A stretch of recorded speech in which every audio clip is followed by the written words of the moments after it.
Today, I'm going to explain a horror comedy movie called The Cabin in the Woods. Spoilers ahead. Watch out and take care.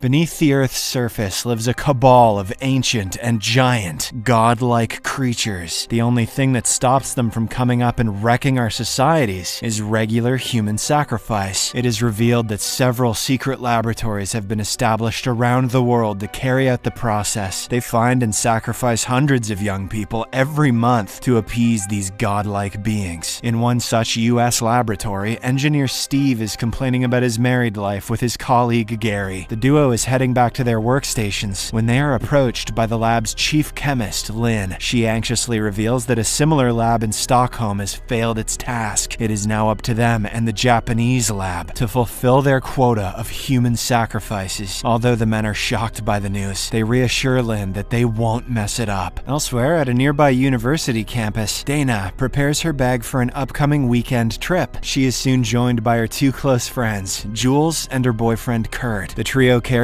their luggage and loads it up into a camper van. After a while, they are joined by other members of their group, stoner Marty and transfer student Holden. Kurt takes the steering wheel, and they make their way to his cousin's cabin in the nearby woods. None of these students know that they are about to be the next batch of human sacrifices. On the way to the cabin, the group passes through a mountain tunnel, unaware that they are now entering an invisible one-way dome. They finally arrive at their destination, and everyone begins unpacking. Holden goes into his room, where he spots an eerie painting depicting a horse being skinned. This spooks him, and he takes the painting down, only to discover that it is hiding a one-way mirror. On the other side is Dana, who is currently changing in her own room. Holden quickly shows the mirror to everyone and switches rooms with Dana. You guys can watch me change if you want. I don't mind. At the lab, Steve and Gary are watching the youngsters through the cameras they've hidden throughout the cabin. They are making final preparations to begin the process of the ritualistic sacrifice. Meanwhile, the youngsters get a party started by bringing out the booze and turning on the music. They play truth or dare, and it's now Dana's turn. Just as she chooses dare, a secret cellar door blasts open behind them. While the rest of the group is stunned, Jules dares Dana to enter inside. The latter also refuses to chicken out and brings a flashlight to explore the cellar. She sees that it is full of weird antiques from the previous owners. Soon enough, the rest of the group joins her in the basement and explores the mysterious room. Dana picks up an old journal from nearby, and the group quickly huddles around her. It turns out the diary belonged to someone named Anna Patience Buckner, who lived in 1903 with her sadistic family, led by patriarch John Buckner. As Dana reads the last words of the diary, the corpses of the Buckner family mysteriously rise from a nearby grave. Later that night, Marty, who's high on weed, tells Dana that something weird is happening. He doesn't understand why Jules is acting like a dumb blonde when she's in pre-med. Kurt also is suddenly turned into a high school jock when in fact he's a sociology major on a full academic scholarship. He shares his theory that there might be puppeteers controlling them.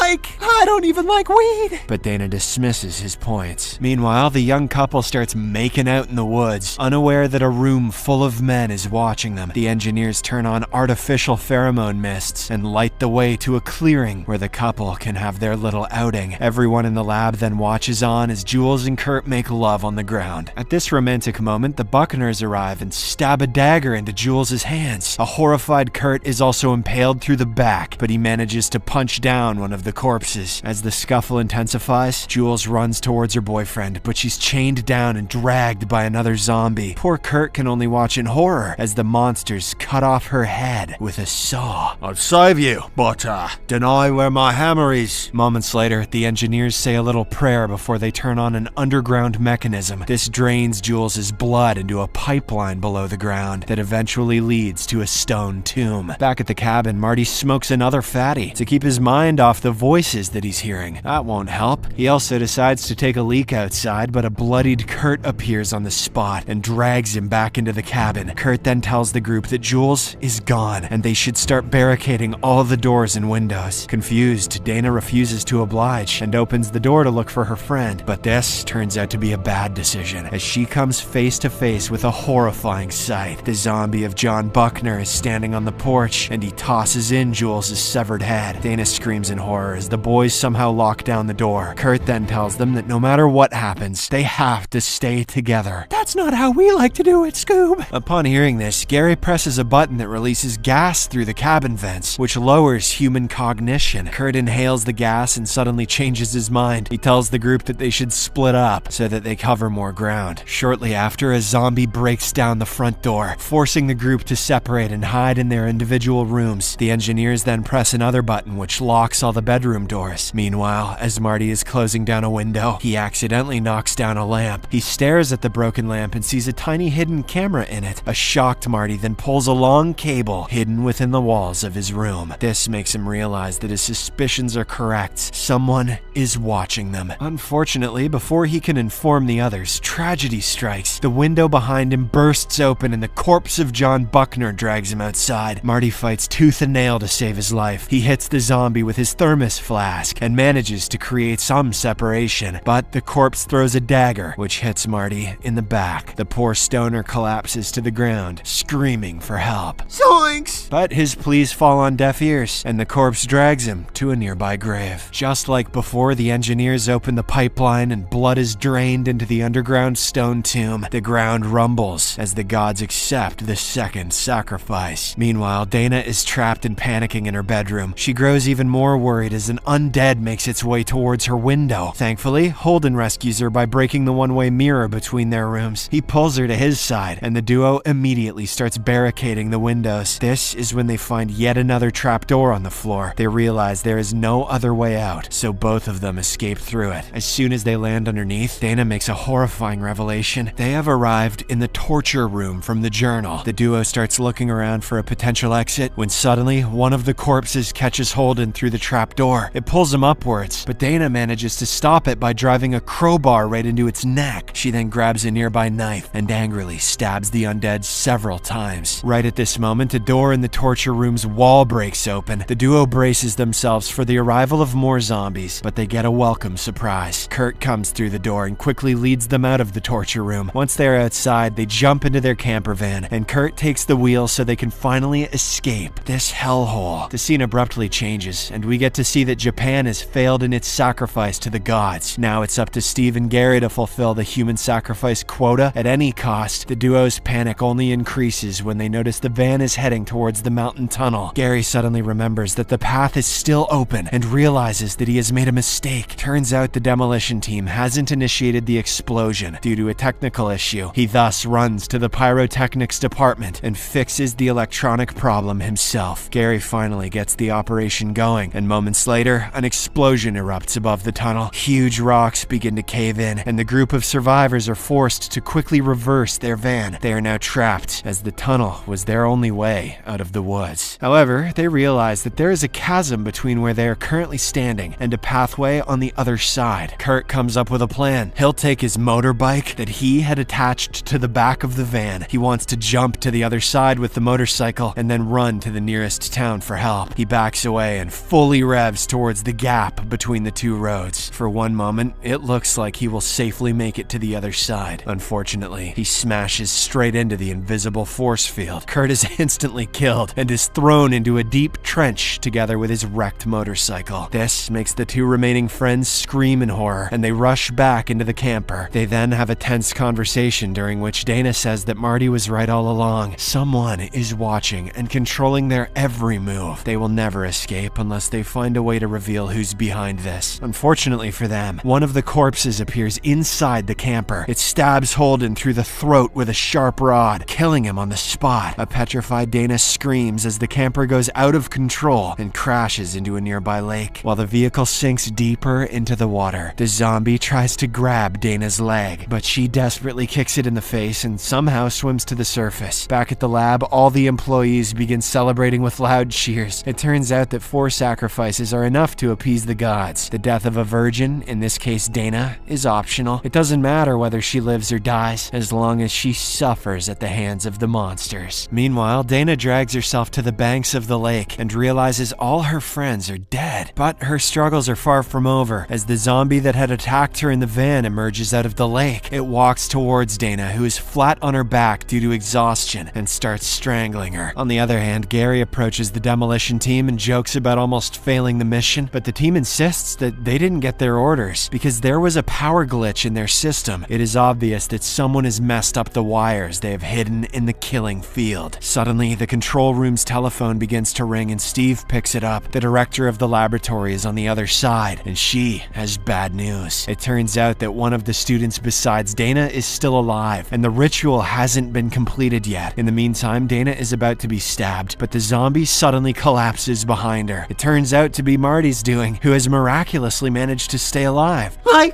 alive! The two then make a run for it, and Marty leads her inside one of the graves. To Dana's utter shock, she sees that the grave is in fact a huge tunnel. There is also the dismembered remains of one of the zombies nearby. It is revealed that Marty had somehow managed to kill the monster that had dragged him in this grave. He is also the one that caused the power glitch that the demolition team was talking about. Following this, Marty shows Dana an elevator that he discovered underneath the grave. It is now obvious to the youngsters that someone sent those zombies after them. If they want to escape, the only way is to go down. Thus, they hop into the elevator along with the severed zombie arm. After a few minutes, the elevator takes them deep into a large network of dungeons. The two friends soon come face to face with several kinds of monsters in glass cages. Upon seeing them, Dana suddenly realizes a harrowing truth. The people behind this whole incident made them choose which kind of monster they would face. She had picked up the journal, unwittingly choosing the zombies and causing the deaths of her friends. At least she didn't unwittingly pick leprechauns. Meanwhile, in the control room, Gary sends a security guard towards the elevator. He wants to eliminate Marty so the ritual can be completed. Sometime later, the elevator doors open, and the security guard comes face to face with the two survivors. In a stroke of luck, the zombie's arm grabs the guard's legs. Distracting him, the duo takes this opportunity to eliminate him and grab his gun along with a nearby dagger. They then escape from the spot and quickly find themselves in a hallway with a lot of doors. Suddenly, a woman starts speaking through the speaker system. She tells them to give up and allow themselves to be sacrificed. However, the survivors hide in one of the operator rooms. Right before a squad of guards starts firing at them, Dana realizes that there is a control system nearby, and she punches a big red button on it. This causes all the doors in the hallway to open, releasing an army of monsters. The entire squad of guards is instantly taken down by various demons, who are now free to roam the lab. On the other hand, Gary, Steve, and Lynn have locked themselves in the main control room. Their defenses have been overridden, and there is no way out. Elsewhere, Dana and Marty quickly get out of the operator's room and escape through a hole in the hallway. Back at the control room, the monsters manage to break down the steel door. Steve tries his best to keep them at bay with his machine gun. Gary, meanwhile, puts in the code for the escape hatch leading downstairs. Unfortunately for them, an explosion erupts in the control room, causing Steve to be blasted into the air. A hideous, fish-like monster then approaches him and eats him alive. Thankfully, Gary manages to open the hatch and escapes the control room just in the nick of time. He runs through a dark hall, but doesn't make it too far. Gary runs into Dana, who stabs him in the chest with her dagger. Following this, Marty hands her the gun, and they go further into the tunnel. The duo soon finds themselves inside a chamber surrounded by 5 stone tombs. This is when the lab's director reveals herself and finally tells them the truth. If they don't make the sacrifice, the gods who rule the earth will rise again and create havoc. She tells them that the sun is coming up in 8 minutes, and if Dana wants to save the rest of humanity, she must kill Marty. Utterly shaken by this revelation, Dana raises the gun at her friend. Marty can only stare in disbelief as he realizes what she's about to do, but before Dana can pull the trigger, a werewolf lunges from the shadows and bites her in the neck. She recoils due to the pain, causing her to fall nearby. The director and Marty then fight to take control of the weapon. After an intense skirmish, Marty grabs the gun and empties the bullets into the werewolf. This causes it to run away whimpering, and Dana also manages to survive. Marty then turns his attention towards the director and pushes her into the raging depths below. Unfortunately, all these heroics mean nothing for them as the ritual has failed. The two friends then sit down and share one last smoke together. The movie ends as a giant hand erupts from the depths and obliterates the lab.